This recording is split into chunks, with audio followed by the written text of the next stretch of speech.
Hi and welcome. This is my second time making this. The first time there was something wrong with my settings and I recorded it in a strange way, so I'm going to do it all again.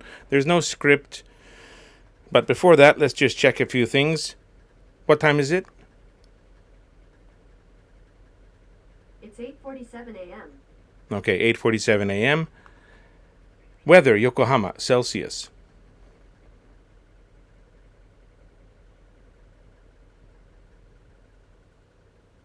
Slow. I'm hot. I feel slow. Let's try this again. Weather, Yokohama, Celsius. Currently in Yokohama, it's 31 degrees Celsius and sunny. Today, it'll be cloudy, with a forecasted high of 33 degrees Celsius and a low of 28. So I've been up for a while. It was, 29 degrees at 6:30 or 7. It's 31 degrees now. There'll be a high 33. And this is a bit on the lower end so far this summer. We're getting temperatures in the mid 30s, sometimes higher than that. At night, it gets down to around 30, or sometimes between 25 and 30, like 27, 28 at night. So it doesn't really get much more comfortable at night. That's just typical for Yokohama in the summer. But I don't have an air conditioner, so I have a fan on right here. I don't know how much the mic is picking up of the fan. Hopefully not too much. But anyway, let's jump into it. Now, yesterday was Wednesday. And Wednesday was the opening day of Deadpool and Wolverine. So I took my kozame and we went to the movie. And I took my summer kozame with the little blue jelly and the little spoon. And I've taken different kozame plushies to cafes or restaurants before, or just generally out to take some photos. This is my first time taking one to a movie theater, so I got some shots in front of the theater. I got a shot in the theater when the trailers were playing. And I'm going to say Kozame had a good time. That was his first time seeing a movie. Anyway, that was the opening day of Deadpool and Wolverine here in Japan. So they gave a few things. I saw the IMAX version. So they gave this little thing, which is apparently stickers. And they look kind of hand-drawn. So there's an assortment of Deadpool and Wolverine stickers in here.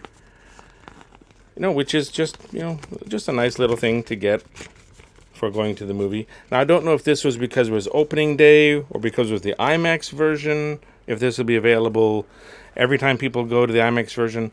They also gave this little poster, which has their hands, kind of holding hands, their little friendship bracelets on.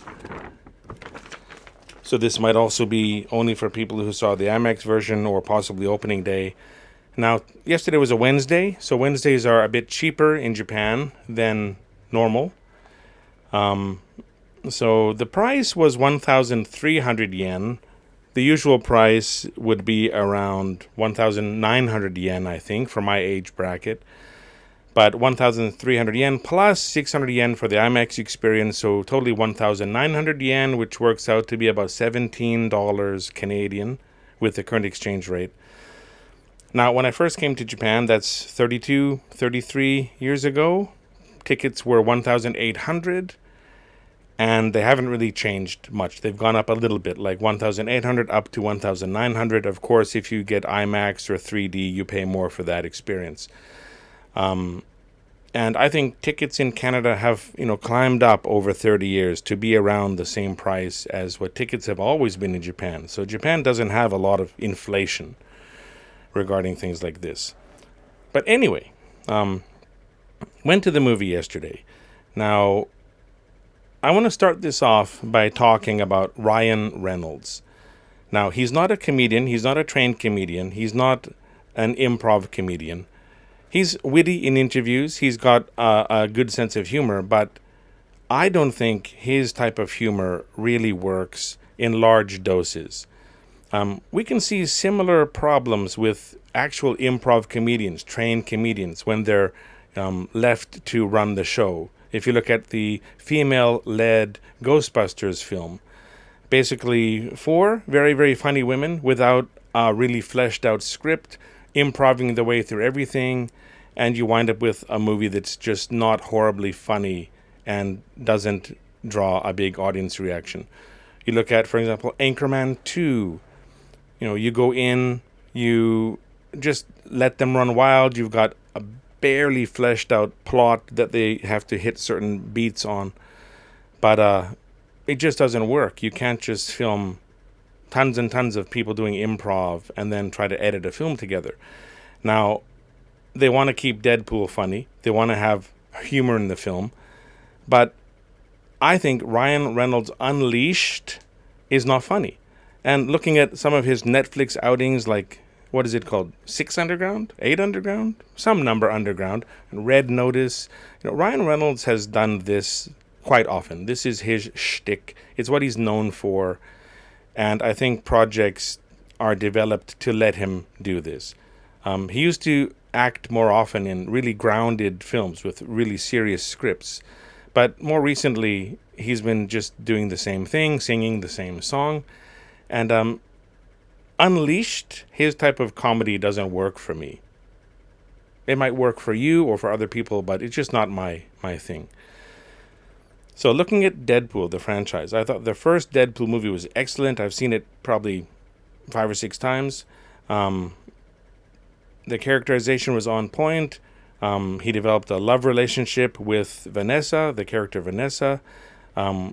We got to see another version of the X-Men. We got to see a different version of Colossus, very accurate in some ways to the comics. Russian accent, a big bruiser, heart of gold. We got to see the movie version of Negasonic Teenage Warhead, breakout character, fan favorite.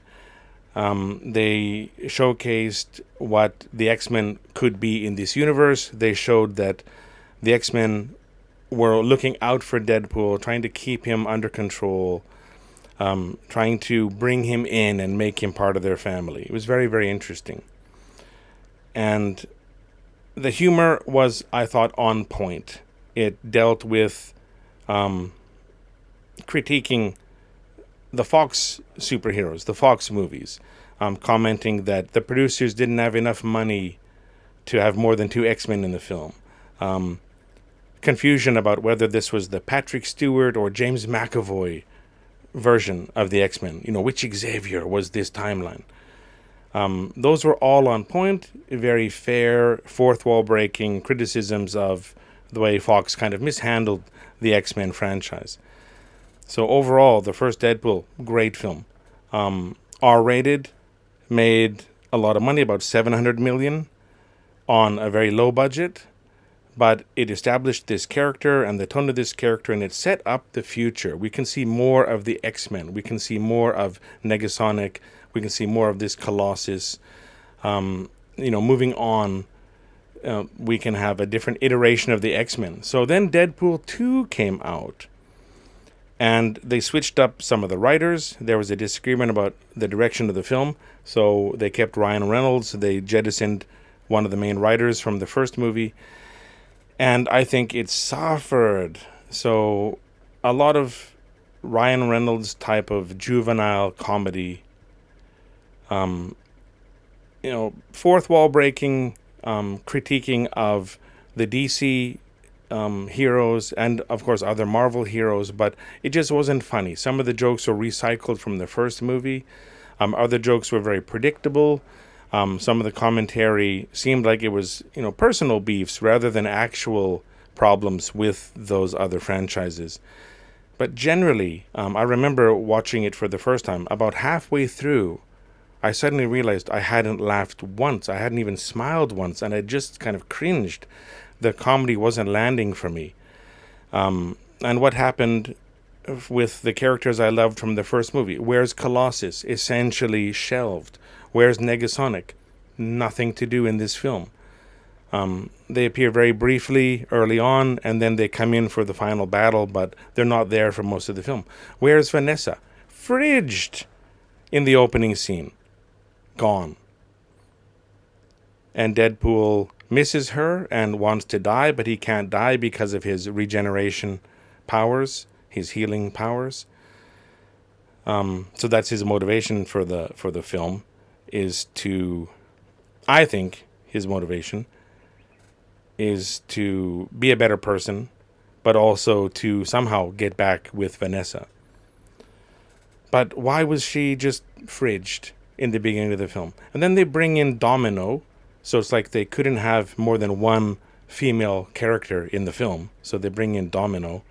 And I thought they realized her very well. Her power of manipulating fortune and manipulating chance so that lucky things always happen to her was very well realized. But the middle of the film has a recruitment drive to bring in a team for Deadpool to lead.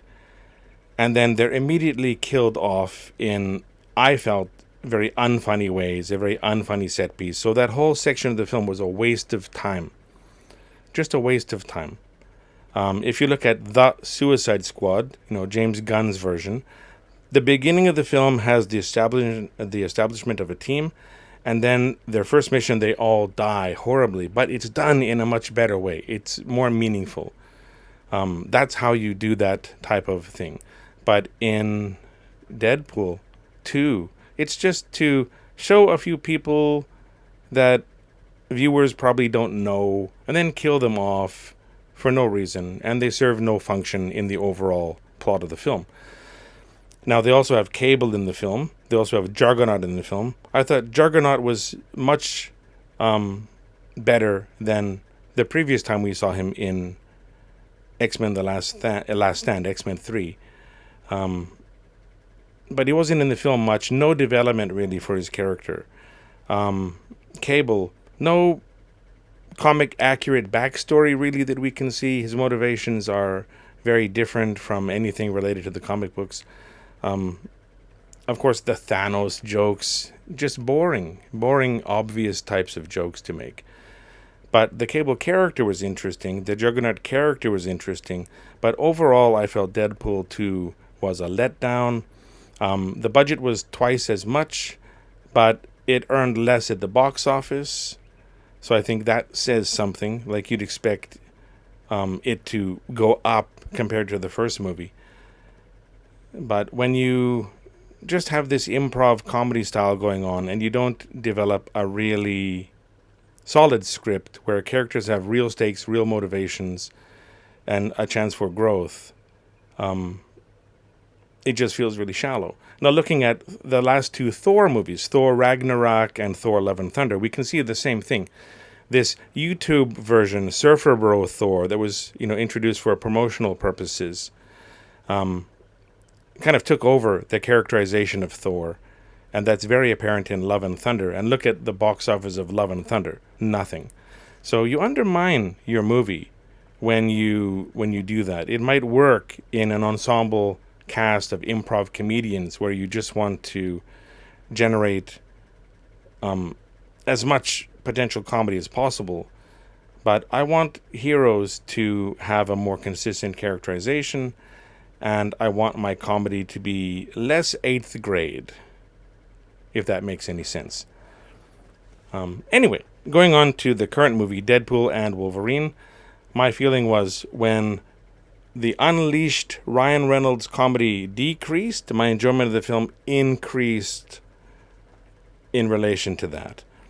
The jokes about butt sex, the jokes about playing with yourself, the jokes about orifices and excretions, those are so juvenile. And then the meta commentary about film and about the comic book industry, about how has to be careful because of Feige. Feige said he can't refer to these things and he can't do certain things because of Feige, because of Disney. I don't know. It's too obvious. That's too obvious.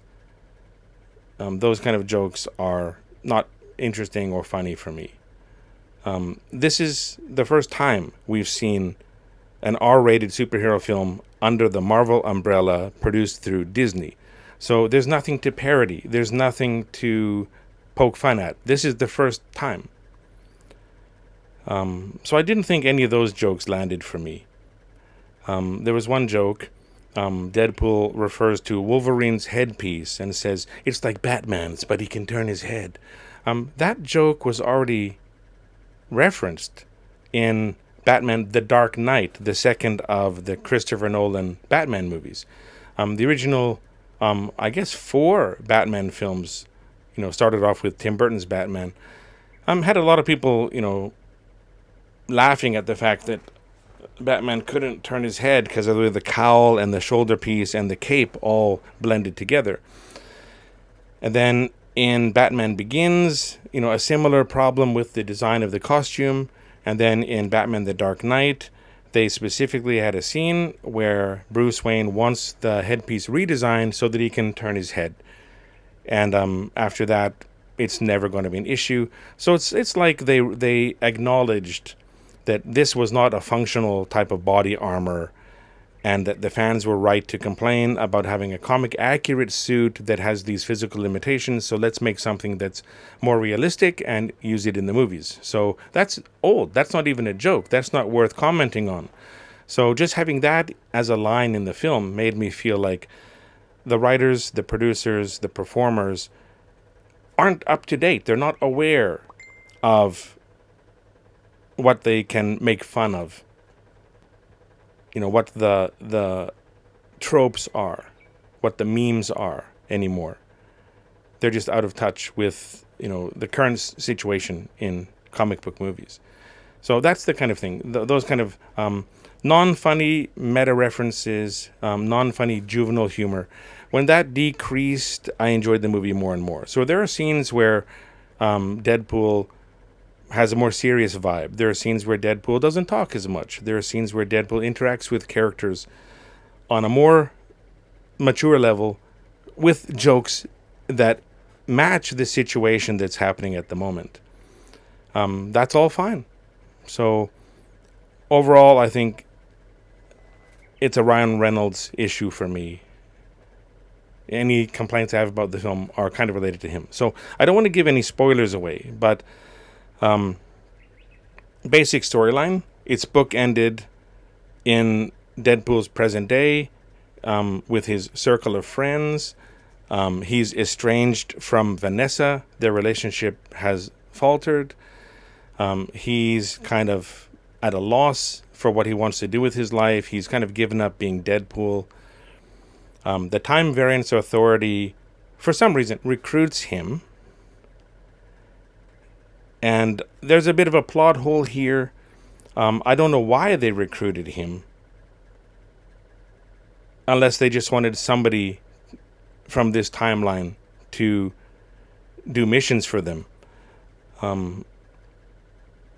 So I won't say specifically that it's a plot hole, but in any case, he has got on their radar because in the second movie he had Cable's time travel wrist device, so he did make alterations to the timeline, and that had some repercussions to the sacred timeline, and that's all from the 2 seasons of Loki.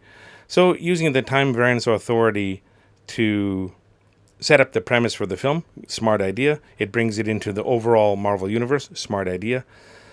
Deadpool goes on a mission to various realities to try to find a Wolverine, and we get to see Wolverines from very diverse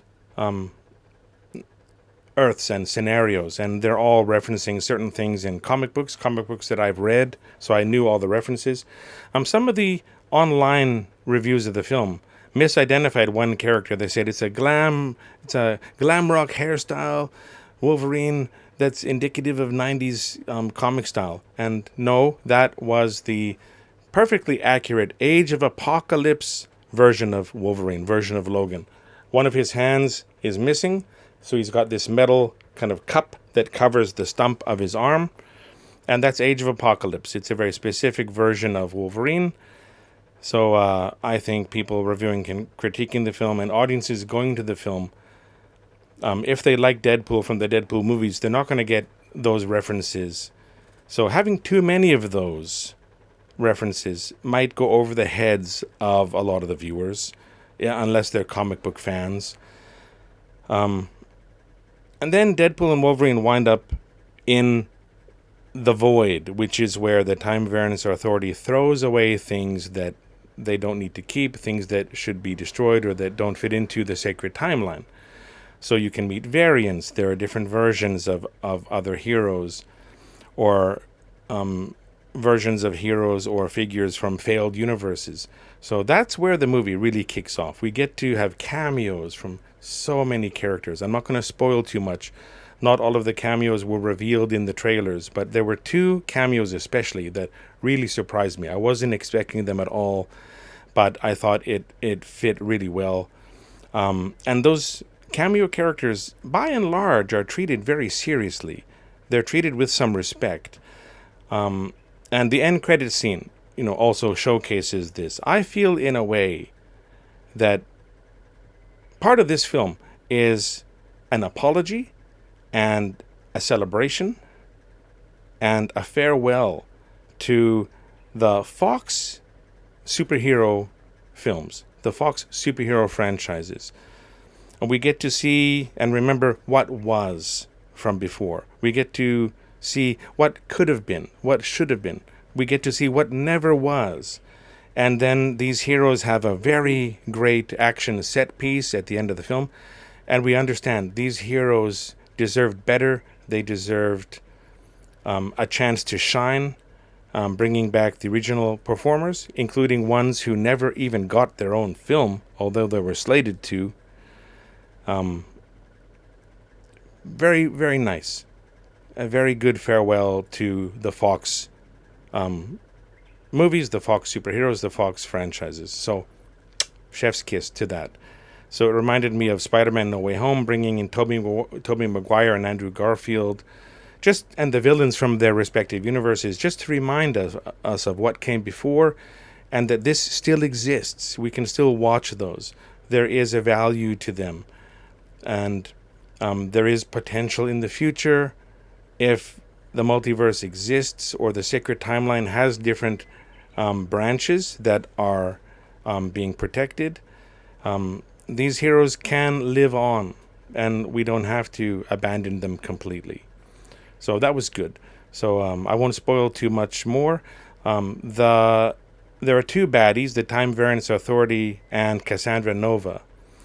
And the Time Variance Authority baddie doesn't get a lot of screen time. Cassandra Nova gets more screen time, but only in the last half to last third of the film. So it's not about the baddies, really, or their motivations, although the stakes from the first baddie are massively, exponentially increased with the second baddie. And Cassandra Nova, the way her telepathic powers were realized is so creepy. That's real horror. I think they captured the essence of that character. In the comic books, Cassandra Nova was trauma-inducing. So I think they nailed her. Perfect. Very, very well-realized character. Not enough screen time, but at the same time, I feel more screen time wasn't necessary. She served a purpose, and she achieved what she was supposed to achieve in the overall plot. But it's mainly about Deadpool and Wolverine and their interactions, and I think they did a good job with that relationship. It's the first time they've met each other, and we just get hints about Wolverine's backstory, but they got me a little bit with his trauma, his problems, and they were faithful to the character, I feel. There's a great action set piece in the middle. It's a fight inside of a car. And if one of them gets kicked out of the car, the other one just waves them back in so they can keep fighting in the car. Now, every time Deadpool and Wolverine have a conflict, Wolverine comes out on top. And I think that's fair because he is a superior character. He's a superior hero. So I was appreciative of that. It doesn't undermine Deadpool, but let's be honest, Wolverine is the boss. We get to see his comic accurate, kind of a later version, more armored version of the yellow and blue costume. But there is a little scene of the brown and tan costume in one of the scenes. So overall, I'd say The plot holds up, and the framework of the plot holds up. The baddies are a bit underdeveloped, but their motivation is clear and they get their screen time, so I think that's fine. This film is mainly about saying goodbye to the Fox universe, saying goodbye to the Fox versions of these heroes, and all of the cameos and the relationship between Wolverine and Deadpool. That's where the heart of this film is, and I think it succeeded for me. So, will I watch it again? Yes. Do I recommend it? Sure. If you liked the previous Fox movies, the Fantastic Fours, the X-Men's, the Daredevils, if you like those films, this is a chance to say goodbye to all of them and to see some of those heroes one more time. If I do watch it again, especially at home, I will fast forward or maybe 2 times speed some of the Ryan Reynolds monologues, because I'm not amused at all by that type of comedy. But I recommend it. It's a fun film, a bit brutal, a bit bloody, but that's what you expect. So shame on you if you go in there not ready for that. I enjoyed it for the cameos, and I enjoyed it for the chance to say goodbye to essentially what started off the superhero film, bonanza that we got, in the late 90s and from 2000 onwards. So anyway, thank you for watching, and I hope I see you next time.